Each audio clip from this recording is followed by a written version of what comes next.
আসসালামু আলাইকুম। মানুষের জন্মেরও ঠিক ৫০ বা ১০০০ বছর আগে আল্লাহ তাআলা মানুষের ভাগ্য নির্ধারণ করে রেখেছেন। কথাটা কেন বললাম তা অবশ্যই আপনাদেরকে বলব। ২০০৪ অথবা ২০০৫ সালে আমি যখন অনেক ছোট ছিলাম তখন আমি ১ম চট্টগ্রামে আসি আমার বাবার সঙ্গে। তখন আমার বড় মামা ফৌজদারহাট ক্যাডেট কলেজে চাকরি করতো, সেই পারপাসে আসা হয়েছিল। আর তখন আমি ১ম পতেঙ্গাতে আসি। তো তখন অনেক ছোট ছিলাম, এত ভালো মন্দ কোনো কিছু বুঝতাম না।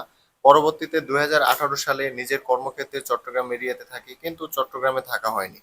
২০২৩ সালে ২-৩ মাস চট্টগ্রামে থাকি, তখন দ্বিতীয়বারের মতো পতেঙ্গাতে আসি।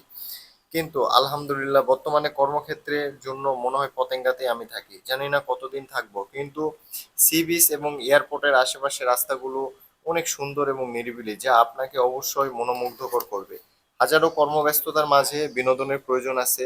যদি কারো কখনো মন খারাপ হয়, কারোর সাথে শেয়ার করতে না পারেন, তাহলে সমুদ্র পাড়ে চলে আসবেন, সাগরের সাথে মনের কথাগুলো শেয়ার করবেন, তাহলে নিজেকে হালকা মনে হবে ও মন ভালো হয়ে যাবে। আসলে ভাগ্যের কথা এই জন্যই বললাম, আল্লাহ হয়তো আমার ভাগ্যে এটাই লিখে রাখছিল, এই জন্য আমি বর্তমানে এখানে আছি। আল্লাহ যেন প্রত্যেকের মনের আশাগুলোকে তার ভাগ্যে লিখে রাখে, আমি এটাই দোয়া করি। সবাই ভালো থাকবেন। আসসালামু আলাইকুম ওয়া রাহমাতুল্লাহ।